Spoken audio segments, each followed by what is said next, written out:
గాదె సాయికృష్ణ హత్య కేసుకు సంబంధించి సస్పెండెడ్ సిఐ నాగరాజే సూత్రధారి అని నిరూపించేటువంటి కీలకమైనటువంటి ఆధారం సిట్ అధికారులు కనుగొన్నారు. ఇప్పటి వరకు కూడా ఒక సస్పెన్స్ క్రైమ్ థ్రిల్లర్ సినిమాను మించిపోయినటువంటి ఈ కేసులో ఇక ఏ ఆధారాలు లభించలేదు అనుకుంటున్నటువంటి తరుణంలో కృష్ణలంక పోలీస్ స్టేషన్కి సంబంధించినటువంటి సీసీటీవీ ఫుటేజ్ను, ఆ డీవీఆర్ను కూడా మొత్తం ధ్వంసం చేసింది అదే స్టేషన్లో పనిచేస్తున్నటువంటి హోంగార్డ్ వెంకటరాజు అనేటువంటి వ్యక్తే అని చెప్పి సిట్ అధికారులు కొనుగోవడంతో ఈ కేసుకు సంబంధించినటువంటి చిక్కుముడులన్నీ విడిపోనున్నాయి.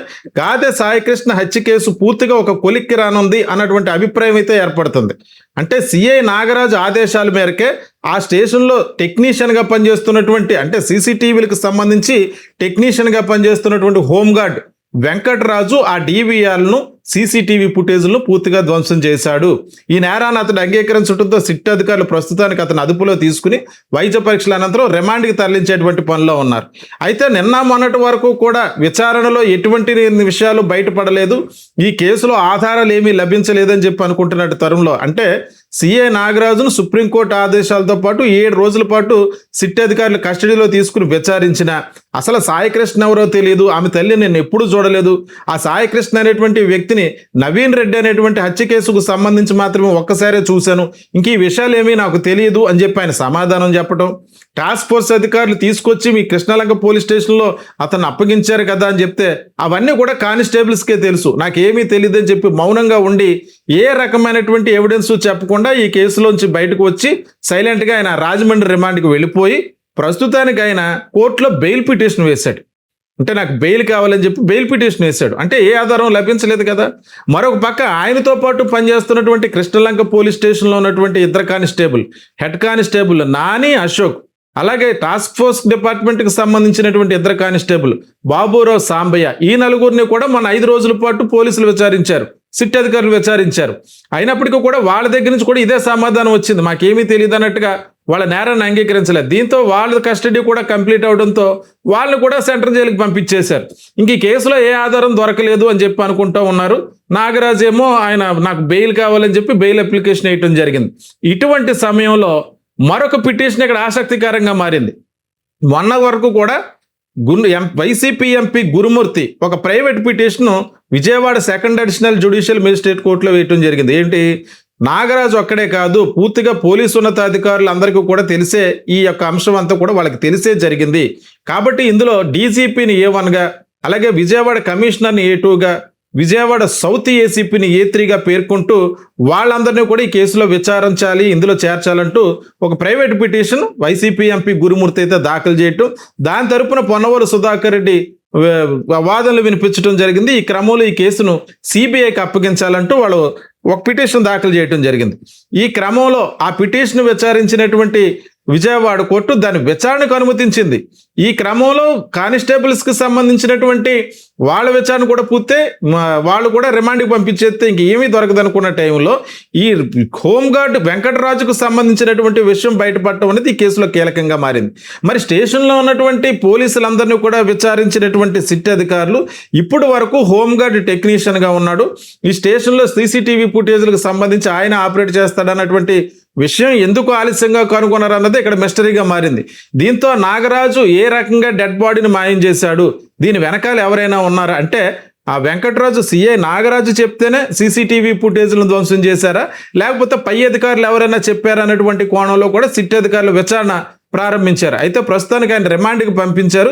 తర్వాత కస్టడీ పిటిషన్ వేసి అతని కస్టడీలో తీసుకుని మరిన్ని వివరాలు, అంటే సాయికృష్ణ హత్య కేసుకు సంబంధించి డెడ్ బాడీ ఏ విధంగా మాయం చేశారు, ఈ అంశాలన్నిటిపై కూడా అతను విచారించనున్నట్టుగా తెలుస్తుంది. మరొక వైపు నాగరాజు నాకు ఏమీ తెలియదని చెప్తున్నా సరే ఆయన్ని రిమాండ్కి పంపించే టైంలో రిమాండ్ రిపోర్ట్లో ఒక కీలకమైన అంశాన్ని వాళ్ళు పొందుపరిచారు.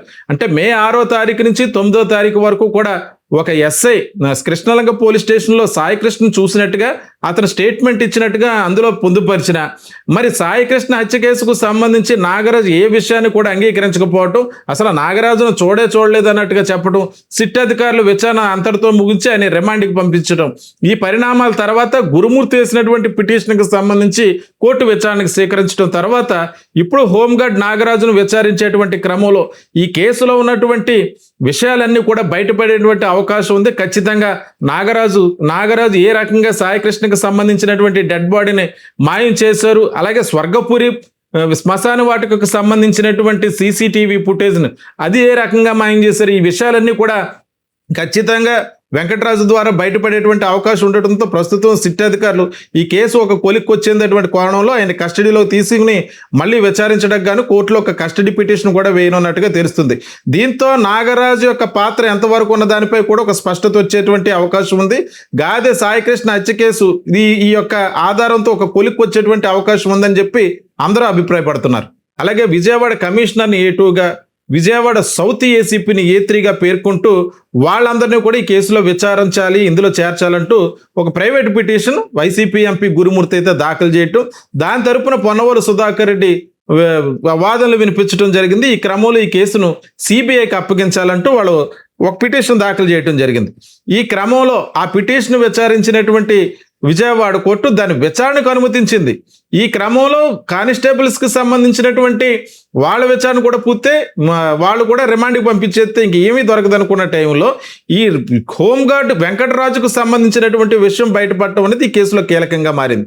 మరి స్టేషన్లో ఉన్నటువంటి పోలీసులందరినీ కూడా విచారించినటువంటి సిట్ అధికారులు ఇప్పటి వరకు హోంగార్డ్ టెక్నీషియన్గా ఉన్నాడు, ఈ స్టేషన్లో సీసీటీవీ ఫుటేజ్లకు సంబంధించి ఆయన ఆపరేట్ చేస్తాడన్నటువంటి విషయం ఎందుకు ఆలస్యంగా కనుగొన్నారు అన్నది ఇక్కడ మిస్టరీగా మారింది.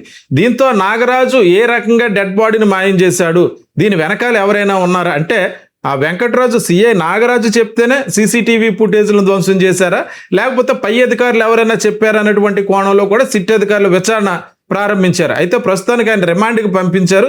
తర్వాత కస్టడీ పిటిషన్ వేసి అతని కస్టడీలో తీసుకుని మరిన్ని వివరాలు అంటే సాయికృష్ణ హత్య కేసుకు సంబంధించి డెడ్ బాడీ ఏ విధంగా మాయం చేశారు, ఈ అంశాలన్నిటిపై కూడా అతను విచారించనున్నట్టుగా తెలుస్తుంది. మరొక వైపు నాగరాజు నాకు ఏమీ తెలియదని చెప్తున్నా సరే ఆయన్ని రిమాండ్కి పంపించే టైంలో రిమాండ్ రిపోర్ట్లో ఒక కీలకమైన అంశాన్ని వాళ్ళు పొందుపరిచారు.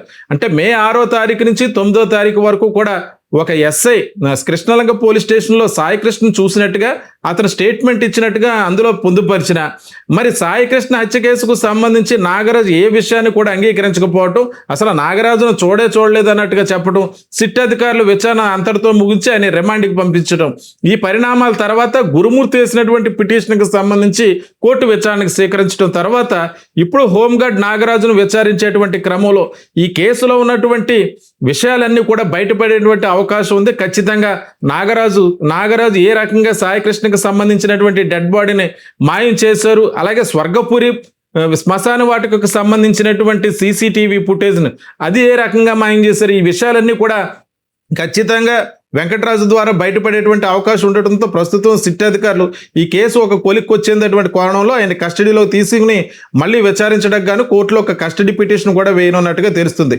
దీంతో నాగరాజు యొక్క పాత్ర ఎంతవరకు ఉన్న దానిపై కూడా ఒక స్పష్టత వచ్చేటువంటి అవకాశం ఉంది. గాదె సాయికృష్ణ హత్య కేసు ఈ యొక్క ఆధారంతో ఒక కొలిక్కి వచ్చేటువంటి అవకాశం ఉందని చెప్పి అందరూ అభిప్రాయపడుతున్నారు.